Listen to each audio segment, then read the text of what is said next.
So, Waheguru Ji Ka Khalsa, Waheguru Ji Ki Fateh. My name is Sikh Kaur. I'm the Executive Director for the Sikh Coalition, and it is my great privilege to welcome everyone to this incredible day of talking about anti-racism, allyship, and solidarity during the Sikh Coalition Summer Series.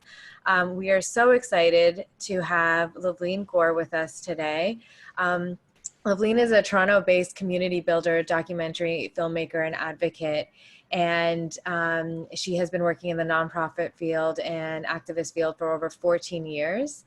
And she's really used principles and her values as a Sikh woman to drive her work and drive her passion. She does a lot of incredible things. She is currently doing a 12-week teach-in called Bronte and Politics. Loveleen, the naming is incredible. She is taking a lot of time and care to talk about pressing issues, whether it's for Sikhs, whether it is for people of color, to really think about what are the challenges that we face as a community and what we can do. And she's brought in lots of activists. She has an undergrad in political science and a master's in cultural studies. So she's really taken the time to study the topics and the issues. And she is an experienced anti-oppression facilitator and a published scholar. So in this conversation, Loveleen's really going to take the time to unpack what it means to be a good ally, what it means to move beyond speaking and really action and walking the walk, and what it means for South Asians and the Sikh community to again, be allies, and what is our position in upholding systemic racism, and how do we do more to become anti-racist and really be committed to the values that our gurus have taught us, which is really about liberation for all. So I'm going to be turning off my camera because the focus is all going to be on Loveleen. But before I do, I will really, really encourage you all not just to commit to this hour that we have with Loveleen, but to also consider signing up for additional summer series. We are taking on and tackling a lot of topics, though this pandemic has created a lot of chaos. It has given us an opportunity to build virtual Sangat in spaces like this. So we really hope that you'll join us again for another session as well. And with that, I'll turn it over to Loveleen. Loveleen, thank you so much for joining us. And I'm sure you're going to introduce Garanveer as well. Hi, everyone. I am so nervous. Thank you, Sajid, for that. Thank you. Thank you, Sajid, for that wonderful introduction. I'm like, who are you talking about? That's wild. Time flies. First of all, Waheguru Ji Ka Khalsa, Waheguru Ji Ki Fateh. Bol Chukmaf, which means for all those that I know there's a number of folks that aren't Sikh here, mostly my chosen family. So thank you to everybody. So if there is any mistakes or anything that I say or do that may be incorrect, please forgive me. And in the light of learning, this is where I'm at. First of all, I would like to acknowledge that many of us, if we're settled on if we are in Turtle Island or North America, we are on indigenous land. Sorry, I just want to make sure. And as folks with ancestry rooted in other parts of the world, particularly Punjab, it's important to try and understand the long-standing history that has brought us to reside on these lands, and to seek to understand our place, our responsibility within this history, and recognizing that indigenous presence, but also to acknowledge the ongoing colonial violence and the benefits that we receive and share. So I hope that we use this time of social upheaval to connect with the indigenous territories that we are on. I'm connected to the territories of the Haudenosaunee, the Anishinaabe, and the Mississaugas of the New Credit, as well as many others. And I would like to introduce Karen, who's gonna help me, since I can't see anyone's faces, she's gonna help me a little bit later on with having a dialogue and a conversation with what's next, including with what some of your questions are. So when you are sending in your questions, I won't actually be looking at them, but Karen has full permission to interrupt me and add her 2 cents. And the reason I have Karen on board is one, she did the mistake of messaging me at 11:30 at night. And 2 is because she was also a part of our 12 weeks Bronte and Politics. We kind of many of us did it together. It was a labor of political liberatory love. And so some of these conversations are really based on that. It's so hard to do this without seeing anybody. I'm like just talking to Karen right now.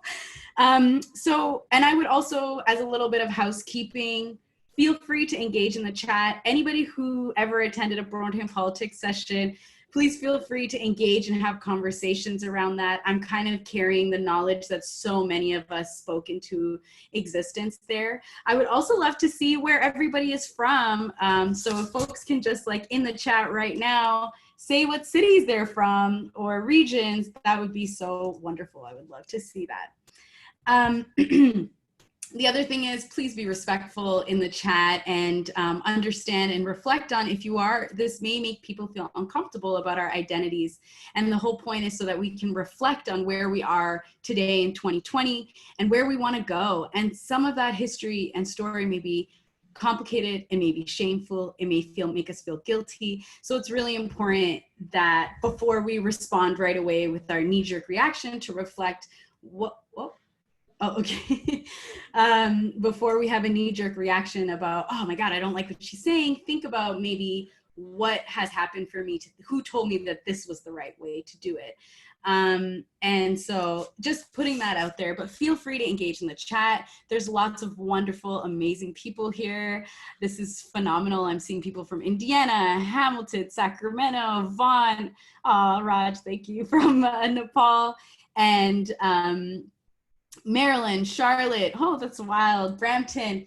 And I would love to see in the chat why you came in today while I'm starting to talk. So what excited you about this conversation so that we can have a good idea to reference to. So I would love to see why are you interested? What made you interested in this very, very vague description and very, very vague title? Sajid, I don't know if, I think your screen is spotlighted, or can everybody see me? Okay. Okay, great. Harjot, thank you. So I love it. I want to take a stand in my community. I want to make a difference and be part of these Sikh Week events. I would love to hear more about why you joined in today. So to give you a little bit more information about me on top of what Sajid said, is that I have 15 years of movement building and mobilizing. Some of you may say, whoa, you look so young. Yes, that's because I was picked at the ripe age of 17 and groomed to be a young leader. So I've been doing this for a long time.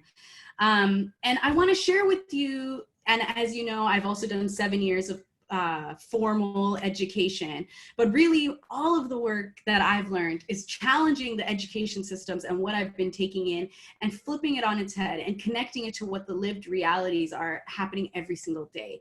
When I was at York University, I rarely went to class, but what I would do was stand in the Somali Students Association and ask them what they were thinking. We would read Rudyard Kipling and The White Man's Burden, and I would go to the student center and hang out and be like, what do we think about this? What happened for you over in Somalia? What happened in Sri Lanka? What happened in Punjab? And let's see the linkages, and in Palestine. And that is how a lot of my knowledge building has connected and been able to see an intersectional global lens that I like to bring locally. I see that folks want to bring anti-racism education into the classroom, interfaith leadership, which I think is really beautiful, and a lot of conversations that I've been a part of. And so I would also like to give acknowledgement and reference to all of the Black and Indigenous folks in my life, whether they're the people that I read and engage with in the media and literature, but also my friends who have spent the time to teach me, that I learned from, that I'm in conversation with. So none of what I am bringing is brand new. I will not claim this as my knowledge. What I can claim is that I've been able to put it into a context and a specific timeline that makes sense for me as a Sikh woman growing up in Toronto. So, and most recently during the COVID pandemic, we realized, a bunch of us came together to be like, we need to examine what's going on. And we ended up having a 12-week conversation with activists, academics, artists from across North America to challenge what we're seeing and understand it from the ground and from different perspectives. So thank you to everybody who's come through Broadham Politics, a lot of this is a summary of what we've already discussed. But those of you that are here and want to engage in the chat and add, that would be wonderful. So what I want to do today is really reflect on where we are as a community in 2020 and where we want to go, especially when there is so much social economic upheaval right now. And for all of those that are not from the Sikh community, I ask you to perhaps reflect on your own community, your own philosophy, spirituality, your own race, gender, ethnicity, nationality, whatever, because a lot of these histories and connections are very similar. I am merely picking up one tangent, one thread of Punjab Sikhs to make that context, but a lot of the times very similar things were happening all over the world, whether it was the IRA or the Palestinian movements or Lumumba in Congo. Resistance has been a part of human history, especially racialized human history, for a very long time. And I use I am inspired by Black feminist, Afrofuturist thought, and I want to acknowledge that. And in that, they acknowledge that you should always center yourself, center your story, and I will come from that. So I don't come from a traditional academic lens. Okay. So, and I essentially care to be accessible, and it's hard. I don't see anybody's faces. So is that cool? Can people like give me a thumbs up? Does that sound good? All right. So I want to, let's see how this works. I'm going to do a little bit of a screen share. Okay, great. Thank you for your patience as I do a screen share. All right. So what are we seeing? Are you folks seeing this image? Okay, I can't see anything. I can't see what we can see it. You're good. Great. Thank you. Okay, so I would like to start with what helped me come to my understanding. My parents came in the late 70s and early 80s into Toronto, into Calgary and then Toronto in Canada, ultimately choosing what we hear as the myth of the better life.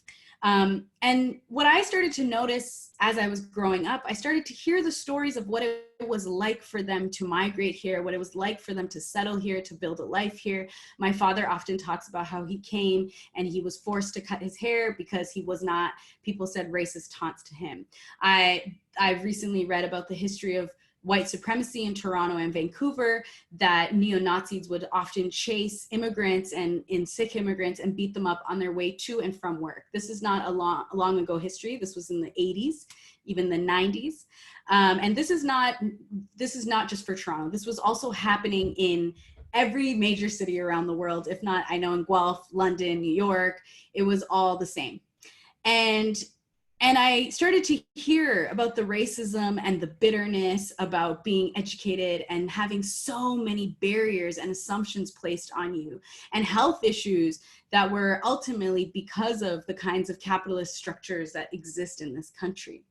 But growing up, my father we were working class. My father is a factory worker. And I started to understand that because he was unionized was the only reason that my family was able to get a leg up, that I was able to get glasses, that I was able to get braces, and ultimately even help support me in getting through university, which was very unlike most of my other friends whose parents were not lucky enough to get unionized factory jobs.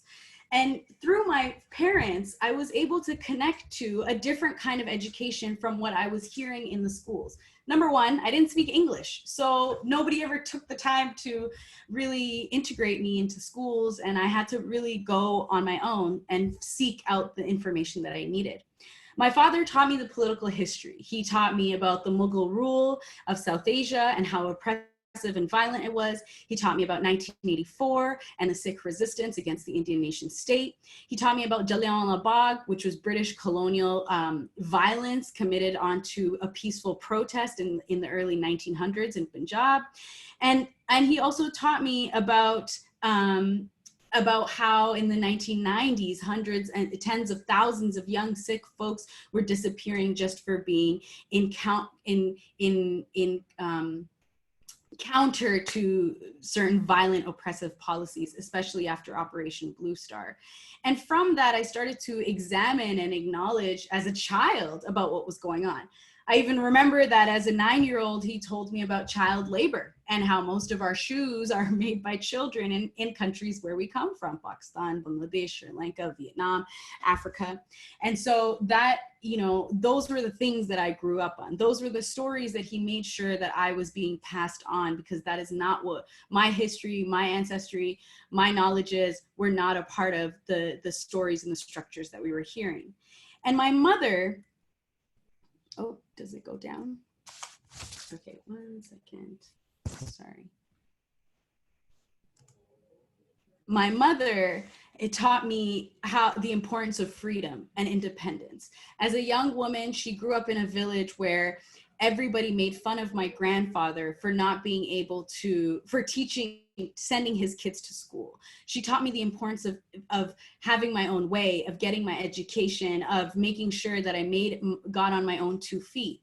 Which to me seems like, yeah, mom, that makes a lot of sense.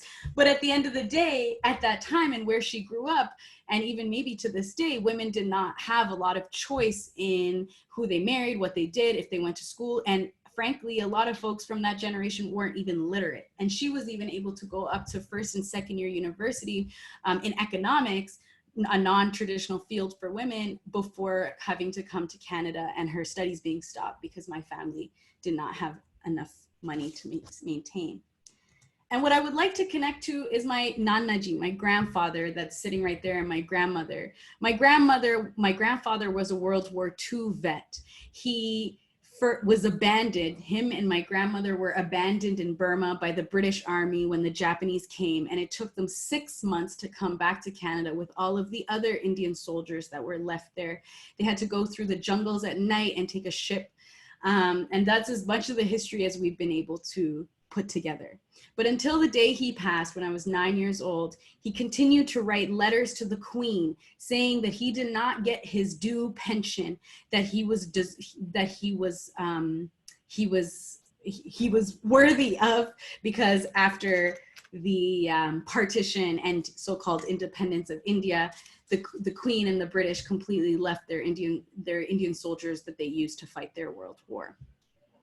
And from that, I would like to connect to, let me stop this share for a second, is the concept of meaty beaty. And that's what I always connect to all the time, the spiritual center and the political center. And that, I feel like, although my parents and myself had a lot of conflict, that's where I am thankful that they have been able to ground me in those 2 very important pillars of Sikhi. But as I started to dig into my history, as I started to question, why were we here? What are we doing here? I realized that there were so many factors that had to happen in so many different ways, so many privileges, but also luck, but so many systems that were very intentional. And I want to share this learning journey with you before we have some questions, or you can continue to ask questions right now at any point, because Karen will interrupt and ask me. So I had to start thinking that if my parents never left India, I would have been a very completely different version of myself had I even ever been born. I would have lived a completely different life. And that is not something that I take for granted. And I don't want to ever take for granted the sense of freedom that I've been able to live with, the sense of political opportunity, voice, education. And I really wanted to make sure that I use those tools to push these conversations forward. So, and as I started to grow older, I noticed how my mother and members of the Sikh community and others started to be very afraid of my political involvement, even if it was just a protest for tuition fees. And they started to, you know, even we say it's a free country and we're free to protest, they were often saying, you know, stop ruffling feathers, stop getting involved, don't get involved in this stuff. And then when I started, but I started questioning it when I was like, but the narrative we always grow up with is that Sikhs are terrorists, extremists, and militants, especially in Canada after 1984. That was a very deliberate campaign done to malign the Sikh community. So we noticed that the community had become mum, completely silent. And we had to spend our whole lives to keep our politics very, very personal, lest we be recast as terrorists, extremists, and militants. And we had to perpetually prove our good immigrantness through high achieving status positions. And so in my lifetime, I went from seeing no Sikh political representation to seeing vast amounts of Sikh political representation. And many people I know in the States and England look to Canada as the perfect example, the shining example of where Sikh community should go. And a lot of this rise for the last 15 years, I have been intricately involved with and have seen the downfall of certain paths that were taken. To the point that in Canada, our House of Commons, which is similar, I guess, to your Congress, Punjabi is now the third spoken language after the two official languages, English and French. However, that has done very little to change the Sikh material experience for the working class, the undocumented, the homeless, the hungry, the international students. It has done very little to improve our circumstance on a whole, or even the circumstances of others. So as I also started to notice that amongst our Sikh politicians and our Sikh community leaders, majority of them men, cis, straight men, propped up by other men, often took a very conservative bend, whether it did not matter what the party was that they followed, it didn't matter what belief system they allowed for, it didn't matter if they were Amritari or not, it didn't matter if they came from social justice backgrounds, very few do though. They really towed the line and almost often more conservative than their party leaders, whoever that was. Just, again, it seemed to play it safe. And I noticed that it was often to appease the white majority. Again, to be like, look, we are the good immigrants. We are the good citizens. We are here. We are trying to build the best that we can. In theory, that sounds great. However, there became a very tangible separation from the radicals that came before. And by radicals, anybody deemed extremist, terrorist, militant, anybody raising their voice around injustice. It became very evident that there was a divide, a very strong divide. And actually here in Toronto, I ironically noticed that it was some of the surviving freedom fighters from 1984 that continued and pushed this kind of bend. And maybe it was a strategy. But reflecting back, I'm not sure that that's the strategy we should continue with. So, but nothing was adding up. How do we have such a political history, as all communities do, only to separate so strongly from it within 20 years? And if I can share my screen again, let's see if this will work. This song used to play everywhere. How many people know this song? I'm gonna look in the chat. Let's see what's happening. Yeah, how many people grew up with this song? Because I grew up with this song, playing at every party. My dad on the ground, just singing it at the top of his lungs, you know, ties coming off. But I started to think, if Punjab was so beautiful, if they loved their homelands so much, if the collectivist culture, where the race, there is no white supremacy in the tangible way to deal with, where, you know, you had access to fresh food, clean air, clean water, why would we leave? Why would my father and my mother from their family and in the 70s and the 80s take such treacherous journeys without internet, without WhatsApp, without social media, never even knowing if they will ever be able to afford a ticket to return again?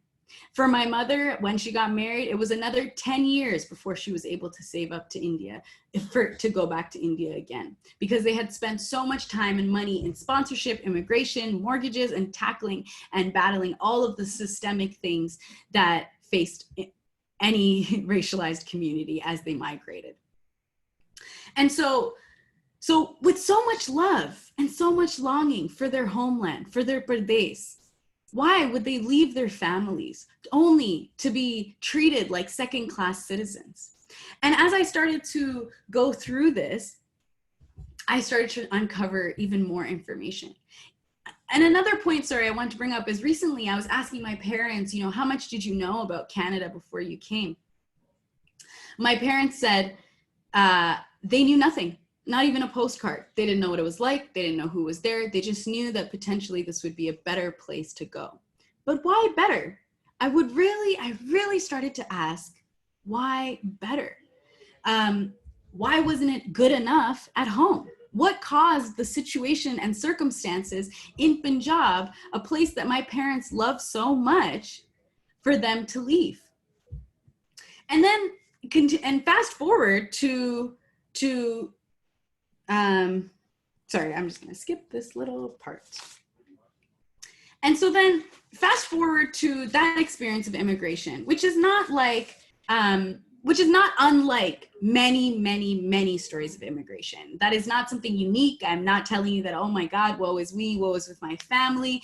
How many people can relate? How many people's parents have similar stories about struggling and finding their home, finding their place, building their community? I mean, even to the point that in Toronto, our Sikh temples weren't allowed to be built. Gurdwaras, or places of congregation for many communities of color, had to only happen at home, and were not allowed to be in public spaces. So even that, they had to fight to even practice. They had to fight their spirituality. They had to fight to even be in community, to be more than just cogs in a machine, be more than just working in a factory, to be more than just earning pittance of dollars, right? And so I was, oh, where's my page? But let's fast forward to where we are now. It doesn't really seem like we have the same kind of story of struggle. Just give me 1 second. As I screen share, where is this? Thank you for your patience, everybody, as I, sorry, a little bit of a technical difficulty. There we go. Oh my gosh. Sorry, 1 second. Where did this go?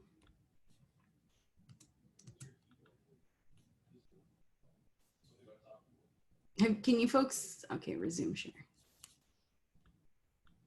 Can you see this? Can you see this picture?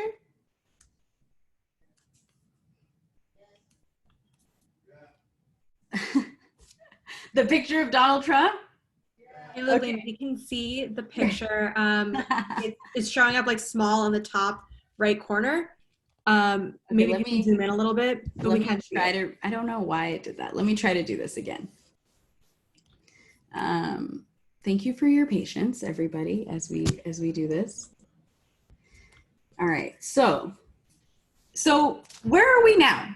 We have, who are we celebrating? It seems like even in our communities, we have people like Nikki Haley. We have people like,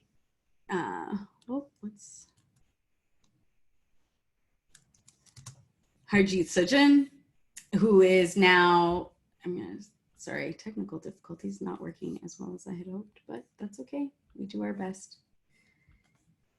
We have Harjit Sajjan, who is now the Minister of the Military in Canada, who is well lauded for how many Afghans he has personally killed, and now is Prime Minister Trudeau's right-hand man in creating war across the world against people that look like us in the Middle East particularly. And so this, and then on top of that, we also have, this was particularly disturbing to me, if I can, oh, no. Okay, so, and then on top of that, I started to see Sikhs for Trump and the Ardas for Trump happening. And simultaneously in Canada, we had Tim Uppal and Sadgadia, who continue to prop up conservative, racist, openly racist politicians and their policies, and never once bringing up that perhaps their policies are difficult and oppressive towards people of color. And I started to think, despite all of what we've done and accomplished, what did this really get us? What did it really get us to have so much political and economic representation and power that represented itself in being a wing of these governments? I mean, I thought it was a great idea when I was 21 and I was involved in Jagmeet Singh's campaign. And I think still there is possibility and opportunity for it to shift back into direction. So I started to put together all of this information, and I started to reframe and understand history and what was being told to us versus what the people of color around the world were sharing. So I started to examine and assess who really did the discovering, who really was the colonizers, and what did it really mean? Yes, we know the British came and Columbus came and the Spanish came. We know that happened around the world.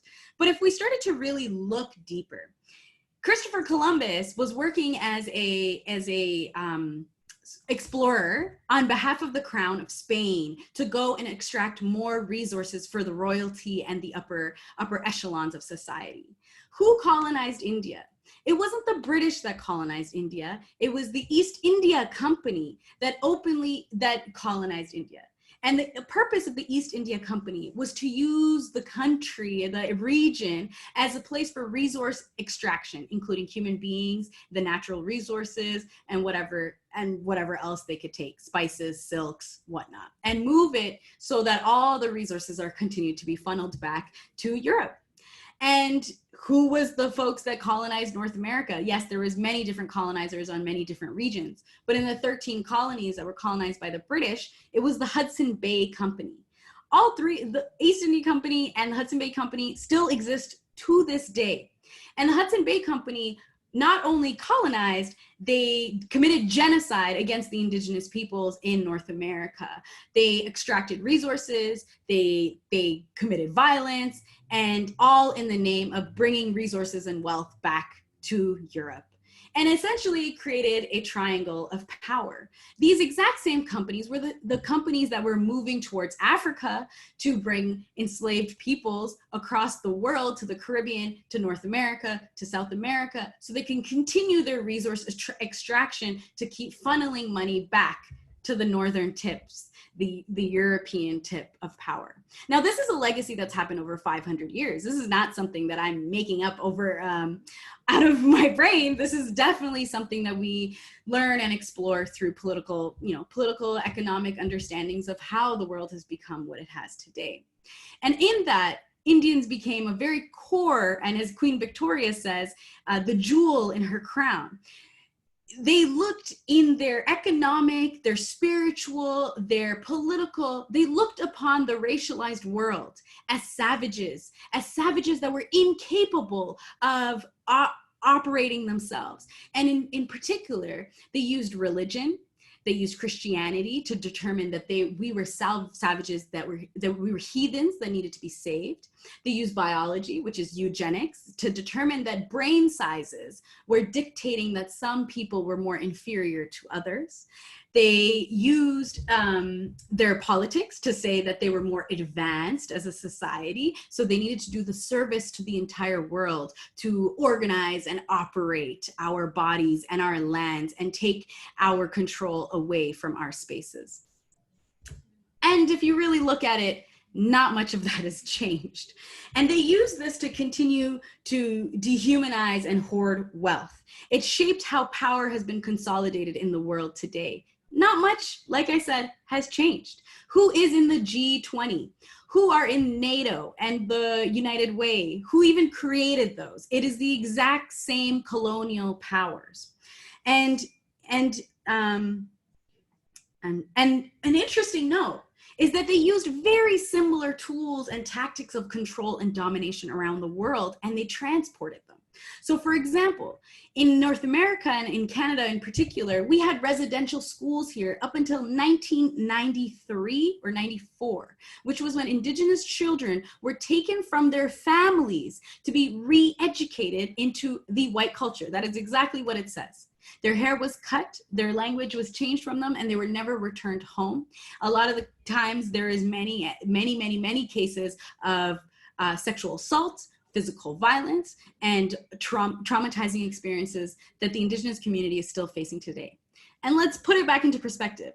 The last person that left a residential school was in 1993.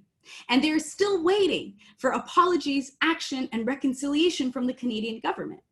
But if we think about it, and in the US as well, why would the Canadian government, which is still under the monarchy of the Queen, apologize for something that is still in line with what it has done for the last hundreds of years? It's not like the political structures have changed, neither in the US, that has allowed for slavery. It's not like the economic structures have changed. It's not like the dynamics of how power and money move up and down have changed. And these residential schools and how the British treated the indigenous communities in North America inspired Hitler for his concentration camps. It inspired Hitler to target the disabled, the queer, the Jewish, to help create a genocide so they could have the Aryan race. And that Hitler inspired the South African apartheid, which was also British and I think Dutch rule.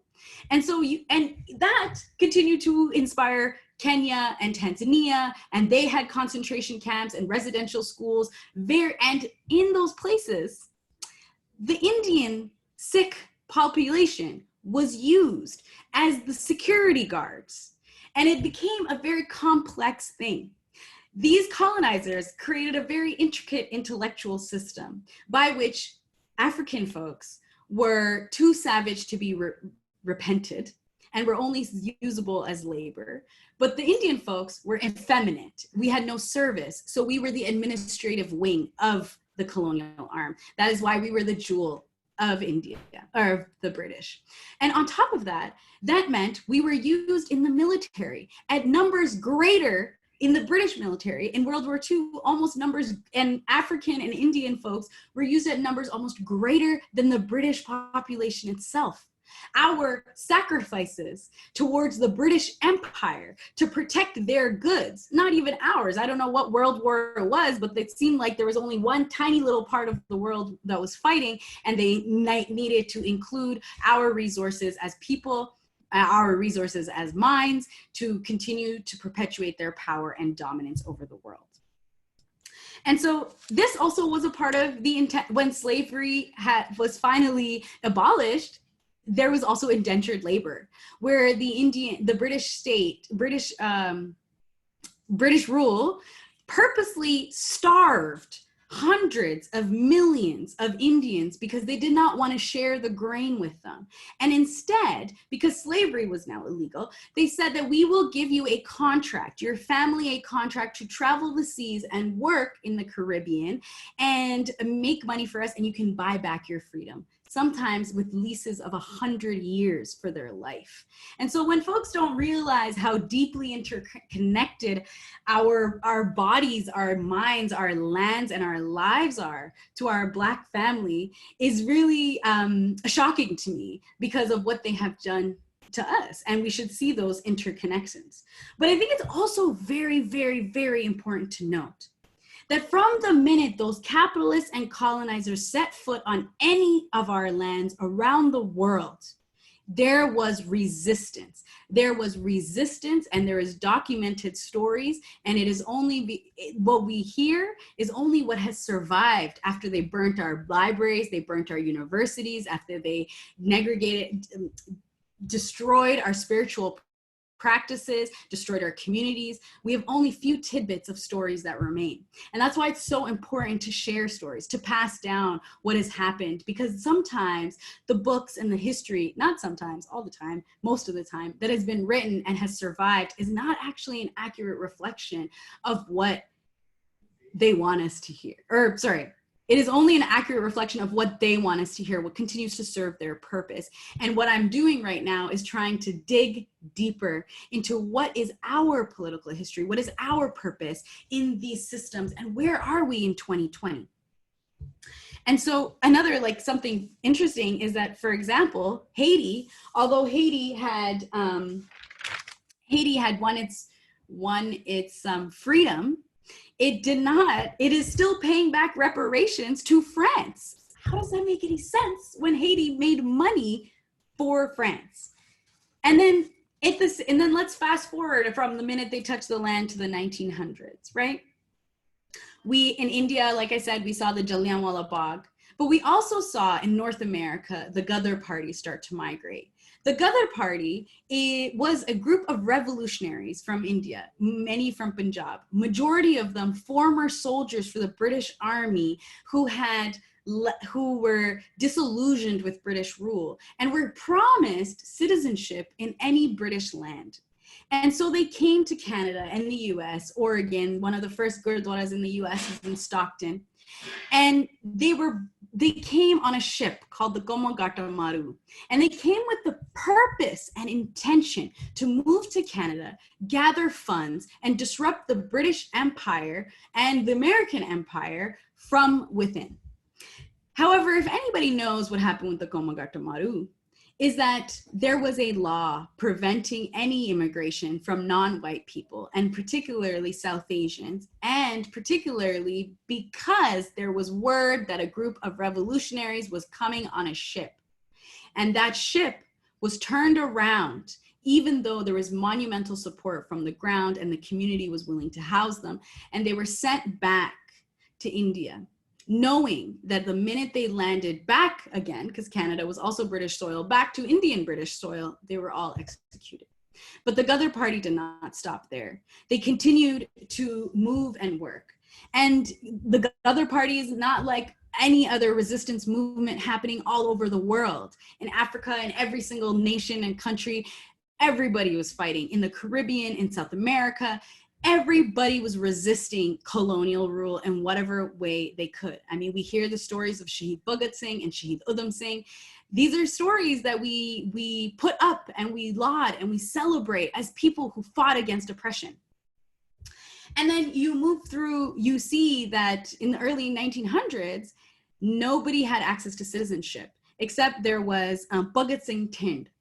Bhagat Singh Thind wanted to access to citizenship in the US and claimed that he deserved access to citizenship because we were Aryan, we were white. And that is a thread that I feel like has continued today in some weird, in different ways. That owning up to and connecting to whiteness is what is gonna save us, is what's gonna protect us. And what we saw is that the Cold War, after World War II and the Cold War, all of the European colonies were no longer able to, or all the European royalties and monarchies were no longer able to hold on to their colonies. They no longer had the strength, the power, the resources, and the resistance movements were getting stronger. They were getting more violent. They were getting bigger, and they were able to topple the colonial rule from, at least in theory, from the physical lands. They were able to resist.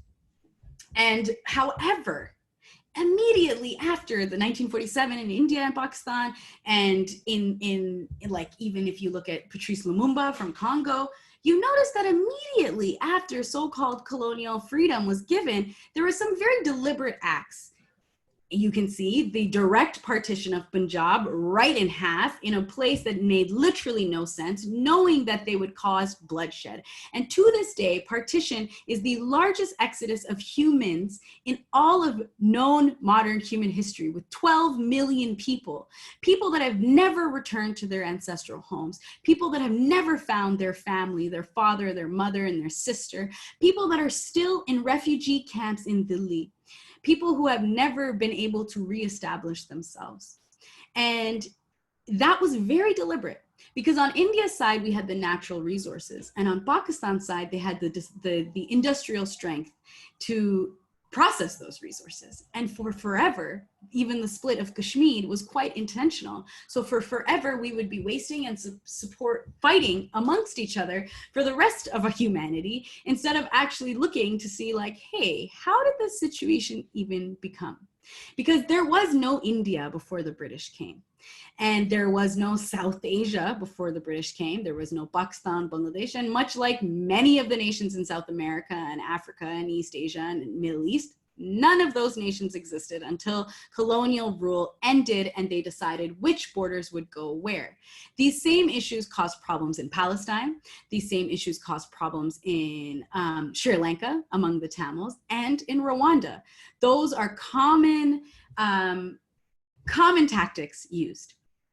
And what you noticed after the 60s was that there was mass assassinations led by the US and the CIA around the world for folks that, for young charismatic leaders that were preaching and asking for the nationalization of resources and no longer supply the ruling class. And you had the IMF, the International Monetary Fund, and the World Bank that still exists today, installed dictatorships. You can look at Nicaragua. You can look at a lot of Latin America, what was happening. And the IMF and World Bank gave massive loans with high levels of interest to all of these countries that were just newly not colonized, and created an economic colonial system now that forever these countries would be paying back their loans so that they, with stipulations that they cannot build up their education sector, their healthcare sector, and their military, that they could, with those loans, they could only do what they are required to do. So for example, in Jamaica, also called the Banana Republic, they were only allowed to grow bananas. Now, what does one tiny little island nation like Jamaica need with that many bananas? They don't need that many bananas. It is literally only to serve us. Guatemala does broccoli, and these are what allowed for to this day, factories that exploit labor, that children, and thwart labor laws, like in Sri Lanka and Vietnam and Bangladesh, because of these kinds of stipulations, essentially completely undercutting any possibility that these communities, these people, our people, had for liberation. And like I said, the IMF and the World Bank completely exist today. So if we go to Punjab and look what was happening in the 1960s, you'll see that it was the Anandpur Sahib Resolution. You will see that there was there was huge amounts of Punjabis and Sikhs rising up and saying the way that partition happened, the way that colonial rule left, it is still colonial, that water was being taken away. And what we saw around the world was movements like the Vietnam War, people, the leftist movements growing around the world to fight back against this global imperialist systems and structures that had been put into place for hundreds of years. And then, so Rockefeller and the Ford Foundation and Monsanto were in conversations with the Indian government and said, we see these Sikhs, we see them, they're still rising up because they were also the biggest sacrifice against the colonial rule. More Sikhs died to fight the British colonial rule than any other community, a lot because of the Jallianwala Bagh. And so instead of having another Vietnam, they decided to make Punjab the Green Revolution ground zero. They brought Monsanto seeds, genetically modified seeds, disrupting hundreds of years of ancestral agricultural knowledge that required more water, that required pesticides, that required more expensive equipment. And if you fast forward to today, it forced our farmers into debt to the point that we have a farmer suicide epidemic. And those are the conditions that forced mass amounts of migration from Punjab to places like North America in the 70s and the 80s. And you move up to the 80s, then you see a militant movement rise up because clearly nothing was done between the 60s and the 80s. And that movement was asking for their own sovereignty, for a sovereignty of their minds, their lives, and their lands. And and the Indian state, aligned and supported by many nations around the world, committed a social, cultural, spiritual, and physical genocide of the Sikh community, with tens of thousands of people still missing to this day, to gut out our revolutionary and political heart. And from that, our migrants, our parents migrated here with that fear and that terror that this colonial state will never let us be free.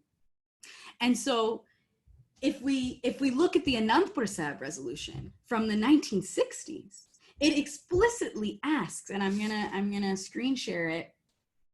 I think it's very important to see where our communities were. Let's screen share where our communities were in the 60s.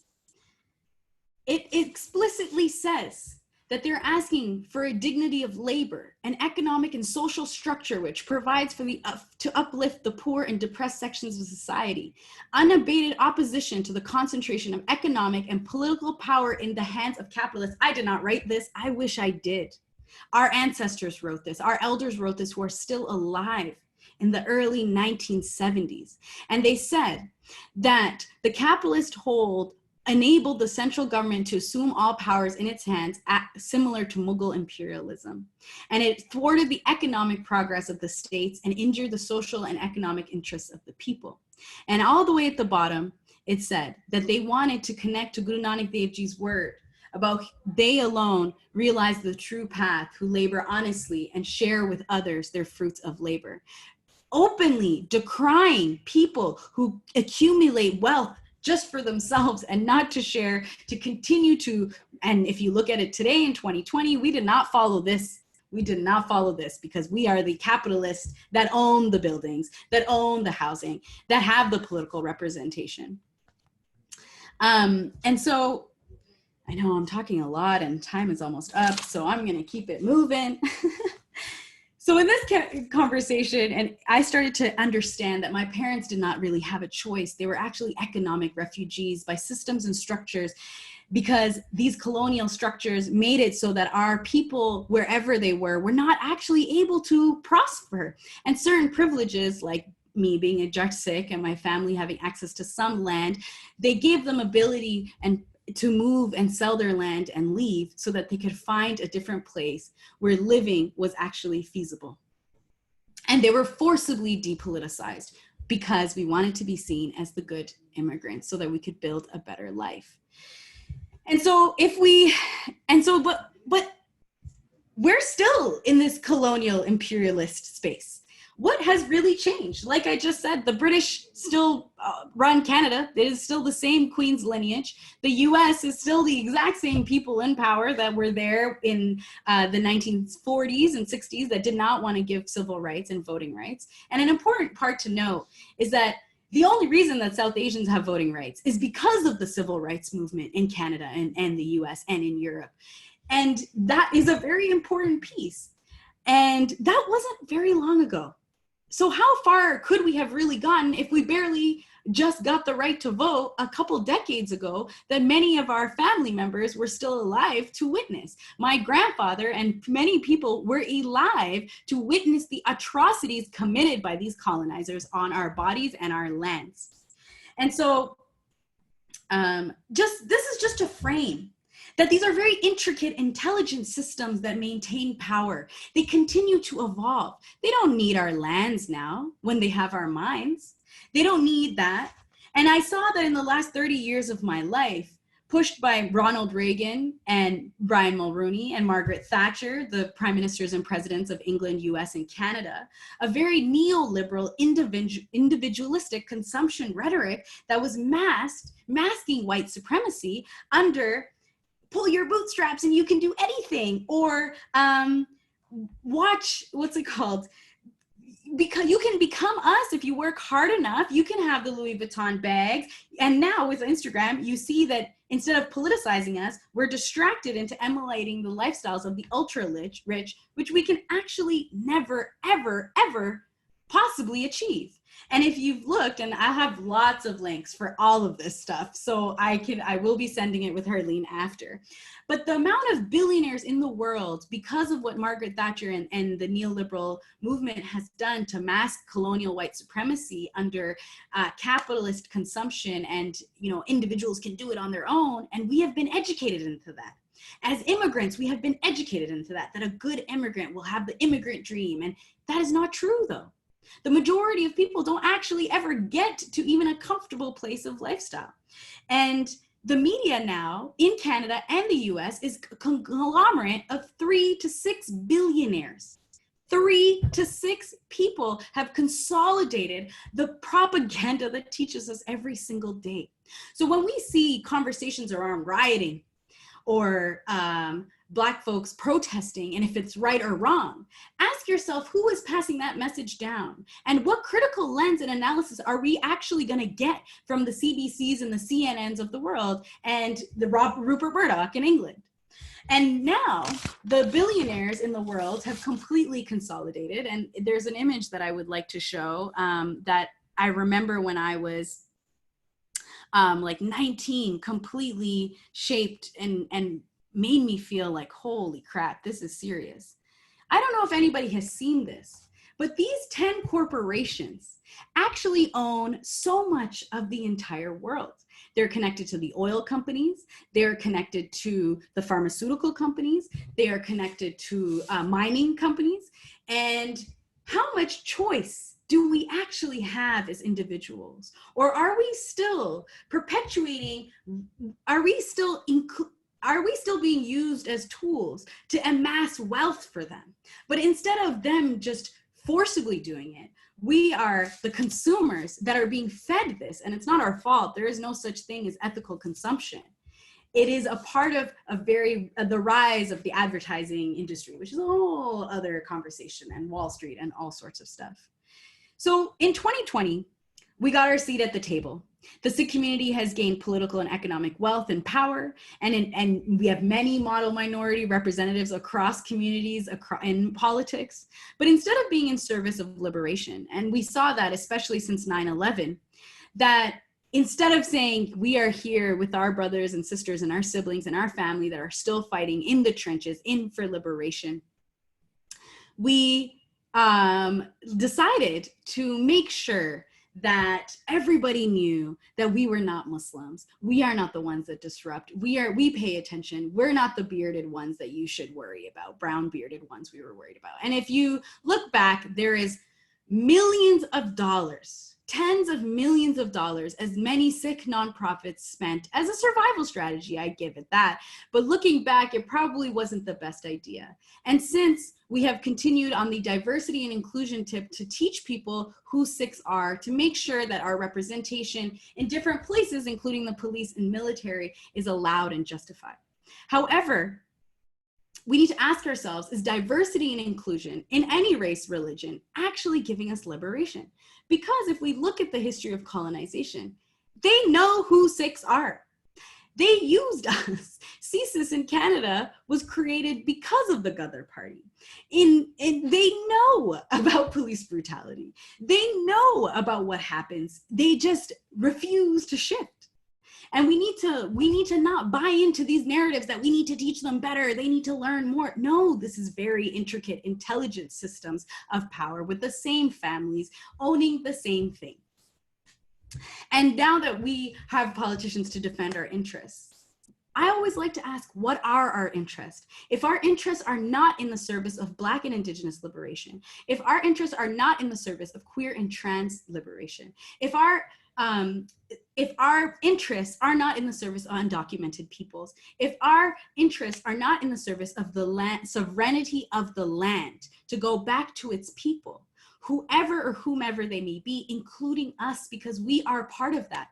If our defending our interests is not connected to workers' rights and unions, because our countries, Canada and the US, has mining companies in South America where they are killing union organizers in our name. And so we live now in the seat of empire. Our ancestors threw us into the master's tools. They educated us. They threw us into the home, hoping that we will slay the dragon from within. And just like Audre Lorde said, that the master's tools will never dismantle the master's house. But we have the tools, and what do we do with it? And so we need to remember that the colonial structures we thought we were liberated from, we have not yet received liberation.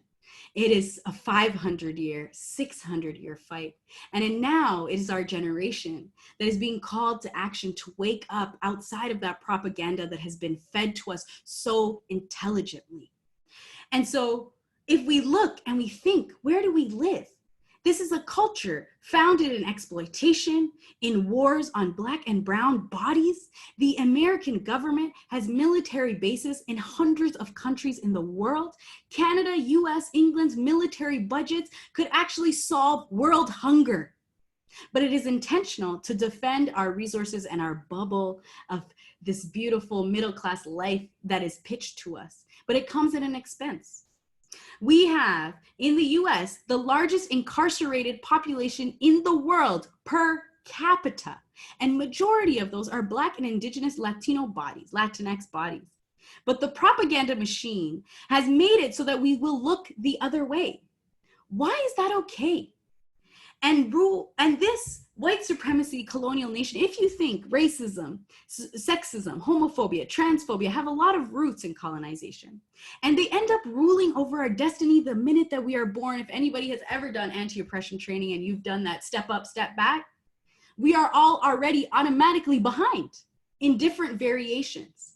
And so these rules dictate limitations on every facet of our life the minute we take a breath.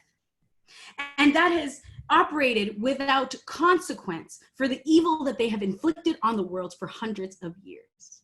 And so we have bought into this collective amnesia, and we get little crumbs and we say, this is good enough for us, we'll see if the others get it. But we really need to say, is this what we really want? So now what? And Karen, you can come back on. Now we're seeing that there is a civil war happening in the United States, and that in 1993, LA burned after Rodney King was filmed. And that wasn't anything new. And as Will Smith says, is that it's because of the fact that we only have cameras. It's not anything new. And so when Rodney King and LA burned, we weren't there. And now is not the time to say we can agree to disagree. It is not, because history will remember our silence and inaction in upholding the global oppressive systems. And history will remember it is no longer about Black versus white. It is about people who believe in dismantling these global systems of power and believe in the liberation of all people to dictate their own lives, or the people who want to stay on side and continue getting crumbs off of the master's table. And this is about life or death now, because in 5 years, Punjab will be a desert. In 10 years, all of our countries where our homes and our people are from will be suffering catastrophic consequences from climate change. And this is our opportunity now. If our ancestors launched us here, and now we are in the seat of empire, what will we do and who will we align with? The first world bubble has been broken because the people on the other side of the oceans and the borders are our people. The consequences of economic recessions, which are to come because of COVID, and as people have seen in COVID, I am not lying. Jeff Bezos, Mark Zuckerberg, and Rupert Murdoch, every CEO's income has quadrupled during COVID. They are making money off of suffering. And they will implement recessions now so that they can continue to hoard their wealth. For what? Who needs that much money? And Margaret Thatcher, Mulrooney, and all of that neoliberalism made corporations people. So there is no caps on earning. There is no tax dollars that get sent to education, roads, employment insurance. The reason our COVID-19 response is so horrible in North America is because all social services and programs have been completely devalued because individuals should be able to provide, which is completely untrue. And so there is no healthcare system. There is no significant healthcare system that can deal with a public pandemic. And so, with climate and economic collapse actually coming within the next 10 years, what will we do? So, Karen. We have like amazing. 10 minutes or something like that. Abhay Veer Singh actually asked a really great question. He, they said that oftentimes people can't see the commonality between being pro-Sikh and being anti-racist. So I guess along the lines of people fall towards the trappings of single issue activism. Mm-hmm. So how can we make sure that Sikh people aren't allured by agendas that appear to benefit Sikhs at the expense of other minorities? Yeah, I think Sikh is a spirituality. Sikh is a political identity, as most religions and spiritualities, even Christianity. Jesus was a brown socialist, pro-sex work, and fought against the oppressive systems that didn't allow people to be free. Most spiritualities align from political identities. Sikh is a political identity. I don't care if you keep your hair or you don't. What ends up mattering is how you show up in the world. That is what matters. And it is not a racial or ethnic group. So how is queer trans issues not a Sikh issue? Do we not have queer and trans Sikhs? Do we not have Black Sikhs? Do we not have undocumented Sikhs? all issues are Sikh issues. We are here not only to fight against oppression about ourselves. And I think we have to ask ourselves, are we being self-serving then if we only focus on single issues? Yeah, I don't know. What do you think, Karen? I guess it's hard. I don't know. I think you kind of said it better than I did, but I think what grounds me always is that single issue activism is not real activism. Because at the end of the day, what that is selective empathy, and selective empathy isn't really empathy. Yeah, that's so beautiful. I'm so glad you said that. And I see that somebody said about Afghan Sikhs. I think it's incredibly important that we fight to release and save Afghan Sikhs. However, we need to, like I just did, put it into the context of what's happening. Afghan Sikhs and the oppression of Afghan Sikhs is a direct correlation to American intervention in Afghanistan.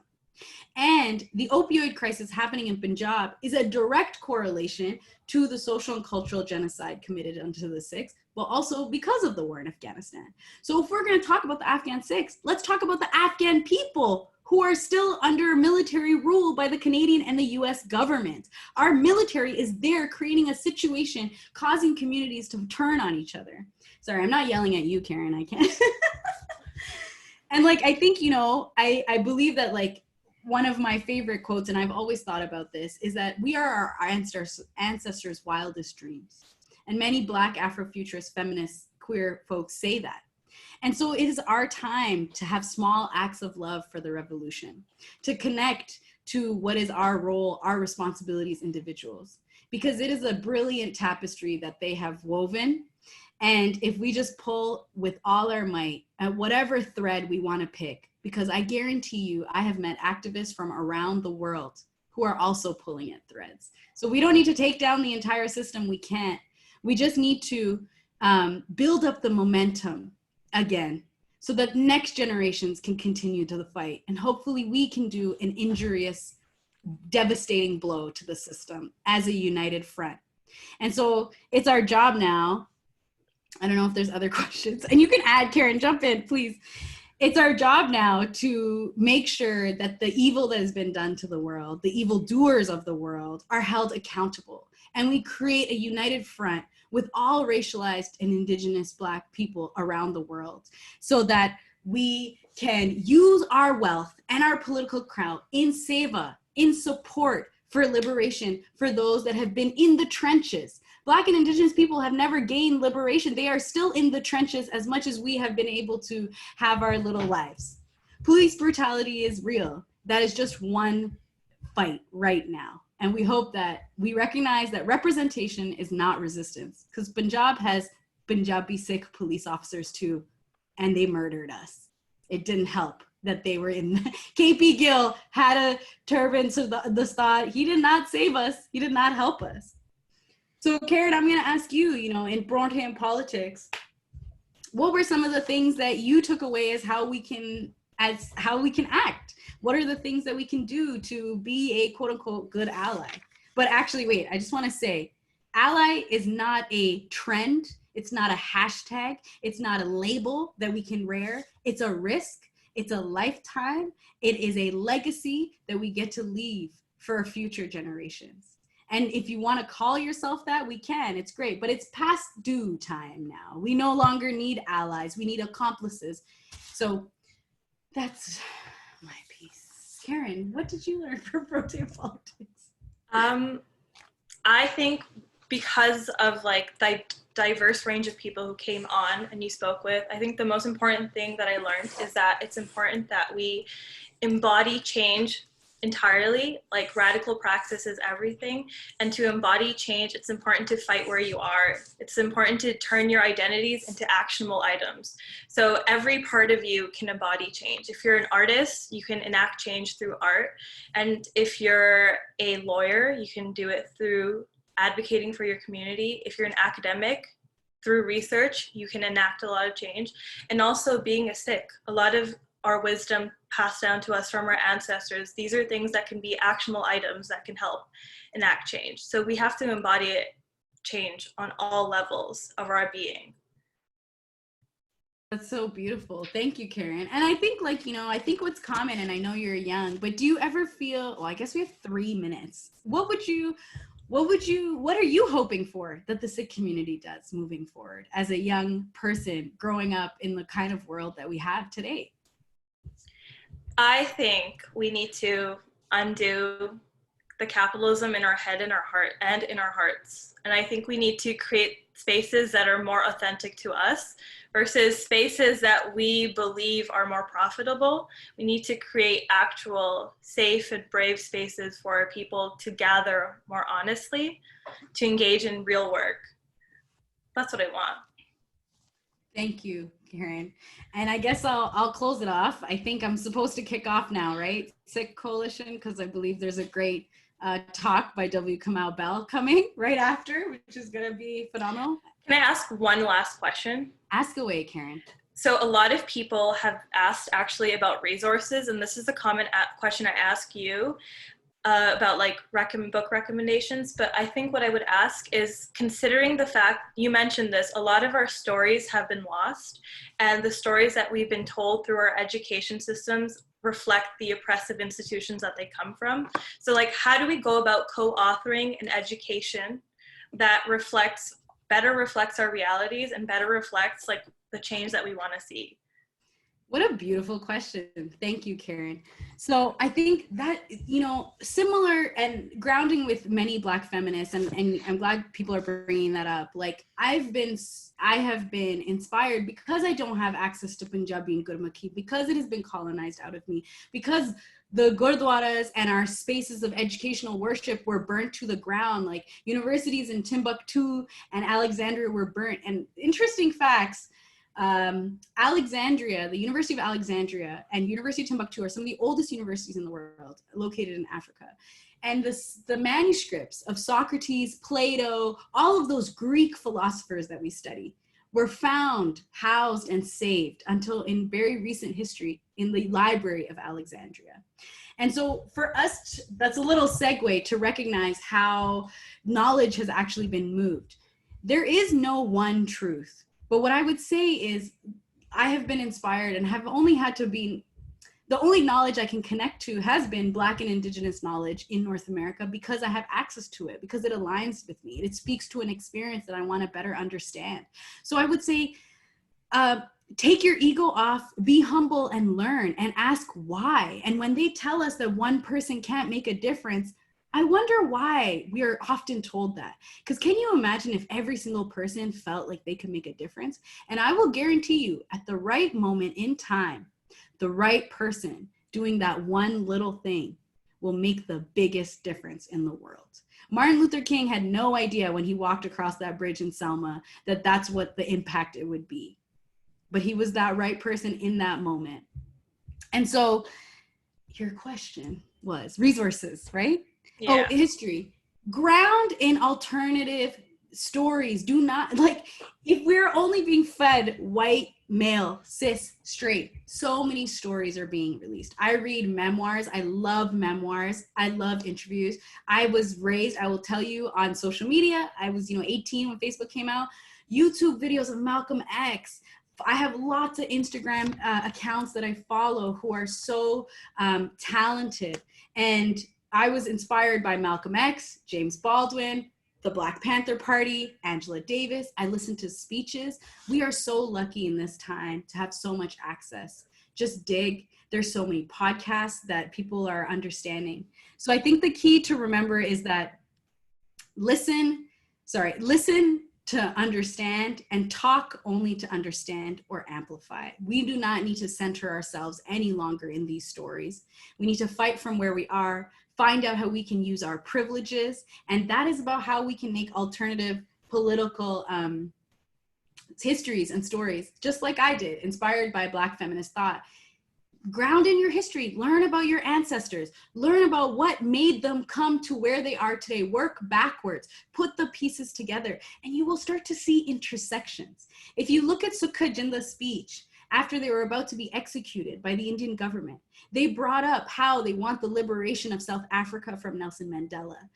And that you will see that our resistance has been gathering momentum. And now with diasporas that we have combined, spend time talking to each other, learning from each other, connecting. I spend a lot of time on Wikipedia, let me tell you. You know what I mean?